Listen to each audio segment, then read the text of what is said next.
سلام، رسیدیم به ادامه ماجرای ماتریکس و تحلیلی که تو پارت قبلی شروع کردیم. اونجا گفتیم که چطور این سکانس نشون میده چیزی که ما بهش میگیم واقعیت فقط برداشت ذهنه. اگه پارت قبلی رو ندیدی پیشنهاد میکنم حتما اول اون رو ببینی، چون خیلی از چیزایی که الان میخوایم بگیم روی همون پایه ساخته میشه. خب حالا بریم سراغ بخش بعدیمون، جایی که میخوایم وارد لایه‌های عمیق‌تر بشیم.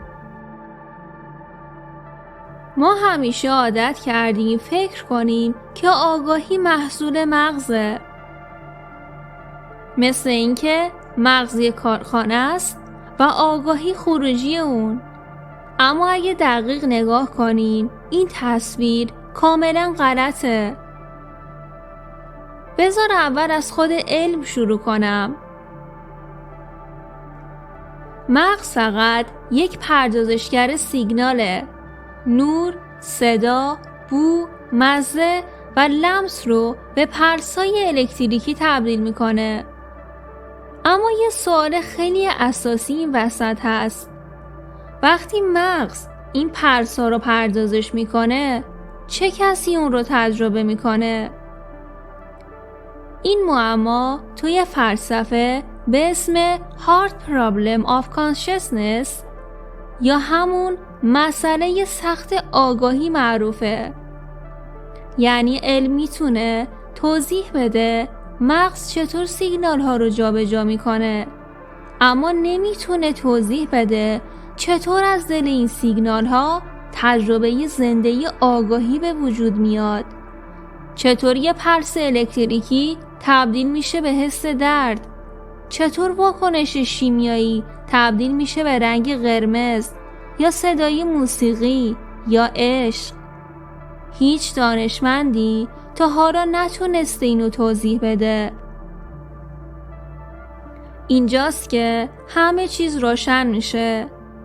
آگاهی نمیتونه محصول مغز باشه. آگاهی چیزی فراتره که مغز فقط بهش دسترسی میده، مثل یک آنتن که امواج رو دریافت میکنه. مغز برنامه ها رو پردازش میکنه، ولی پرده سفید پشتش همون آگاهی نابه. بذار یه مثال بزنم. وقتی رادیو رو روشن میکنی صدا پخش میشه، اما اگه رادیو رو بشکنی امواج از بین نمیرن، فقط دیگه نمیتونی اونها رو بشنوی. مغز هم مثل رادیوه. وقتی سالمه آگاهی میتونه از طریقش تجربه دنیا رو داشته باشه. وقتی خاموش بشه مثل مرگ یا خواب عمیق آگاهی نابود نمیشه، فقط دیگه از طریق این کانال تجربه نداره. شاهد این حرف تجربه های نزدیک به مرگ NDA هستن. میلیون ها نفر گزارش دادن که وقتی مغزشون عملاً از کار افتاده بود تجربه آگاهی داشتن. دیدن، شنیدن، حتی احساس عشق و نور مطلق. این نشون میده آگاهی محدود به ذهن نیست. یا حتی خواب.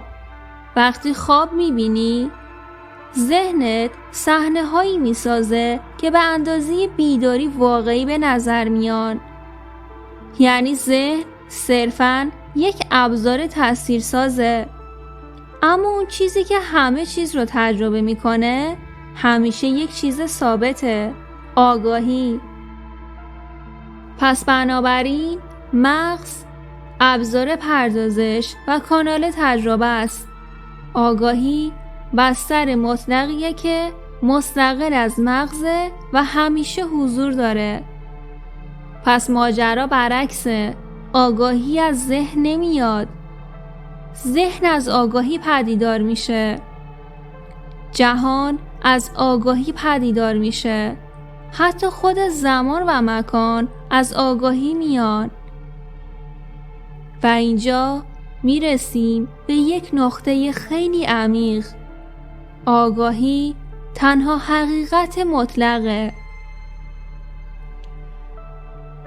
همه چیز میتونه تغییر کنه، ولی آگاهی هیچ وقت تغییر نمیکنه. بدن عوض میشه، خاطرات میان و میرن، جهان تغییر میکنه، اما تو به عنوان آگاهی همیشه همونی. خب ما تا اینجا دیدیم که مغز فقط پردازشگر سیگناله. آگاهی مستقل از مغزه. همه تجربه ها مثل فیلمی روی پرده سفید آگاهی پخش میشن.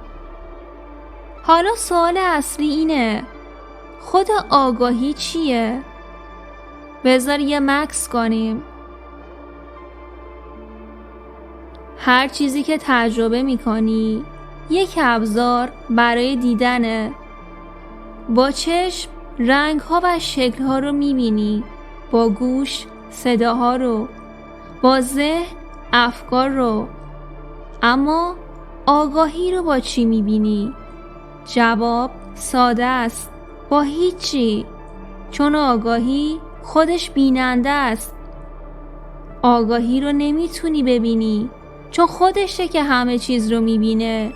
آگاهی رو نمیتونی تصور کنی، چون خودشه که تصورات رو نگه میداره. آگاهی رو نمیتونی تعریف کنی، چون هر تعریفی داخل آگاهیه. مثل این میمونه که چشم بخواد خودش رو ببینه، هیچ وقت نمیتونه، فقط میتونه همه چیز دیگر رو ببینه. یا مثل پرده سینما، پرده هیچ وقت توی فیلم نمیاد، تو فقط فیلم رو میبینی. ولی اگه پرده نبود هیچ فیلمی قابل دیدن نبود.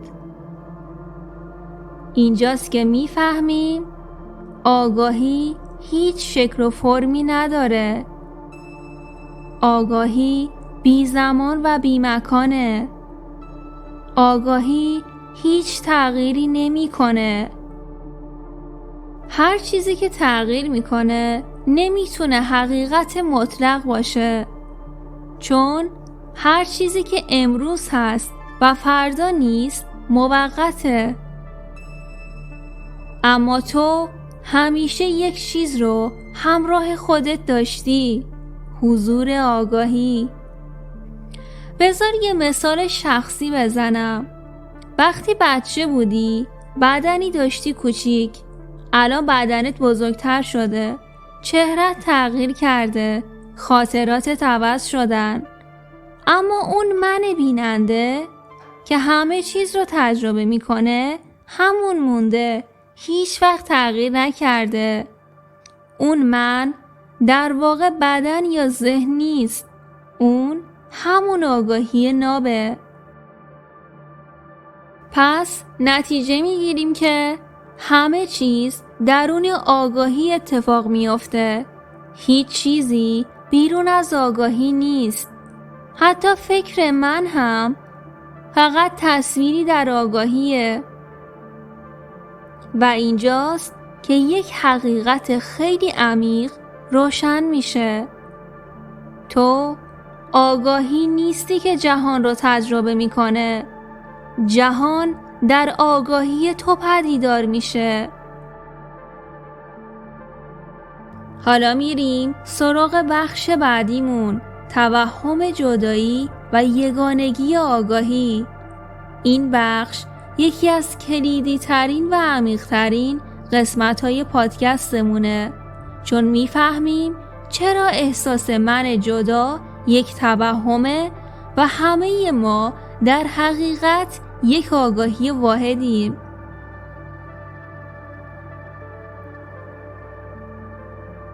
همه ما فکر میکنیم من اینم، تو اون، این جهان از من جداست. اما این تصور خودش یک تصویر روی پرده آگاهیه. بیام یه مثال بزنیم.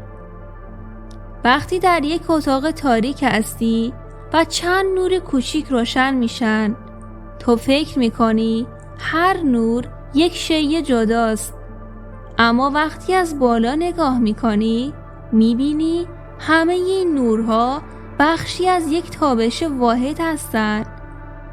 آگاهی هم همینطوره. همه موجودات، همه ذهنها، همه تجربه ها تنها ابعاد مختلف یک آگاهی واحدن. چرا اینقدر سخت میفهمیم؟ چون ذهن ما بر اساس محدودیت ها و حواس تصاویر جداگانه میسازه. مغز برای بقا و عملکرد توهم من و دیگران رو ایجاد میکنه. ولی وقتی عمیق نگاه کنیم، این فقط یک ماسک یا پرده ظاهریه.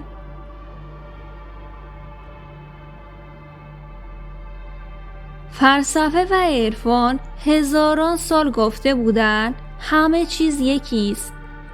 هیچ جدایی واقعی وجود نداره. هیچ معنی مستقل واقعی وجود نداره. همه ما فقط نمایش‌های مختلف آگاهی ناب هستیم. و باز هم مثل پرده سینما، هر تصویر، هر صدا، هر شخصیت همه روی پرده واحد آگاهی پخش میشن. هیچ کدام واقعا جدا نیستن. فقط احساس جدایی وجود داره.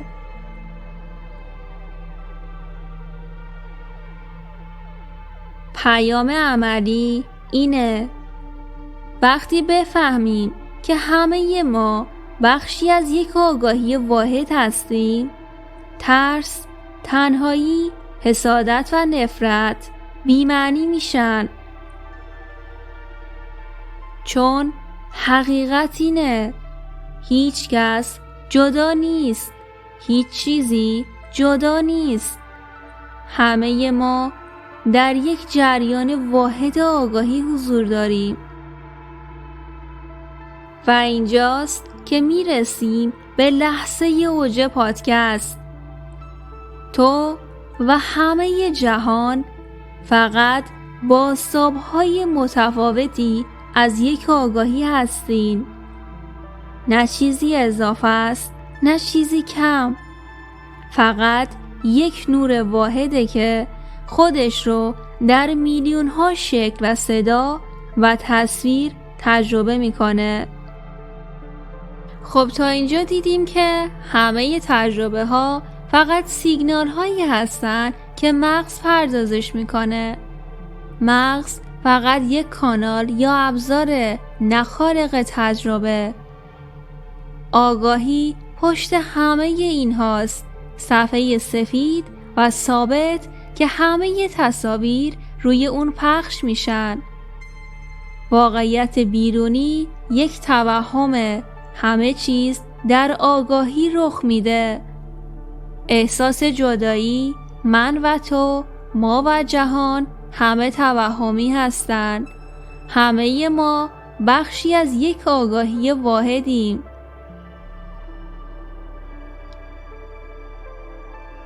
حالا بیا یه لحظه سکوت کنیم و اینو درک کنیم. همه این جهان، همه خاطرات، همه احساسات، همه داستانها، همه ما فقط تصویرهایی هستن که روی پرده آگاهی پخش میشن. و تو همیشه همان صفحه سفید بودی. همیشه همان آگاهی ناب بودی که همه چیز رو تجربه میکنه. در این لحظه اگر واقعا بفهمی، میبینی هیچ ترس واقعی وجود نداره. هیچ جدایی واقعی وجود نداره. هیچ فقدان یا کمبود واقعی وجود نداره. چون همه چیز یک چیزه. یک آگاهی، یک نور، یک حضور. میخوای بدونی زیبایی واقعی کجاست؟ زیبایی واقعی در همین لحظه است، در همین آگاهی است. درک اینکه جهان، گذشته، آینده، انسانها، حتی خود تو، همه نمایش‌های مختلف یک حقیقت واحد هستند، یعنی رسیدن به آزادی مطلق. و حالا شنونده عزیز، آخرین پیام پادکست. تو هیچ وقت جدا نبودی، هیچ وقت از جهان جدا نبودی، هیچ وقت از حقیقت جدا نبودی. همه چیز توی تو بود، همه چیز با تو بود، همه چیز توی آگاهی ناب جریان داره و خواهد داشت. این پایان نیست، بلکه آغاز درک عمیق حقیقت، آغاز تجربه کامل وحدت، آغاز بیداری واقعی. همه دنیا، همه زندگی، همه تجربه ها فقط یک تصویر روی پرده سفید آگاهی هستند و تو همان پرده‌ای، همان آگاهی، همیشه بی تغییر، همیشه خالص، همیشه مطلق. وقتی اینو درک میکنی که همه چیز فقط توی آگاهیه، چند اتفاق بزرگ میافته. اول اینکه ترسات قدرتش رو از دست میدن، چون میفهمی چیزی بیرون از ذهن نیست که تهدیدت کنه. دوم اینکه وابستگی ها کم میشن، دیگه به چیزی بیرون از خودت آویزون نمیمونی تا حس ارزش یا آرامش پیدا کنی. سوم اینکه روابطت تغییر میکنه، آدمها رو نه به عنوان دشمن یا جدا از خودت، بلکه مثل آینه هایی میبینی که بخشی از تو رو نشون میدن. چهارم این که زندگی سبکتر میشه، رنجها و مشکلات به جای اینکه نهت کنن تبدیل میشن به نشونه هایی برای بیشتر بیدار شدن. و در نهایت حس عمیقی از آزادی میاد، یه جور رهایی از قفس ذهن. اینجاست که تازه میفهمی بیداری یعنی چی. وقتی به این نقطه میرسیم میبینیم که واقعیت بیرونی چیزی جز انعکاس ذهن و آگاهی نیست. هرچه عمیق‌تر بفهمیم پرده وهم شفافتر میشه و حقیقت خودش رو آشکارتر نشون میده. این فقط یک تحلیل از یک فیلم نیست، بلکه دعوتیه برای بیداری، برای اینکه جهان و خودت رو دوباره ببینی. اگه این مسیر برات معنا داشت، پادکست های بعدی رو از دست نده. سابسکرایب کن تا هر بار که پرده‌ای کنار میره تو هم همراه ما باشی. و یادت نره با لایک و کامنت حضورت رو نشون بدی، چون هر دیدگاه تو میتونه جرقه آگاهی تازه‌ای باشه، هم برای من و هم برای کسایی که این مسیر رو دنبال میکنن. تا پادکست بعدی مراقب خودت باش.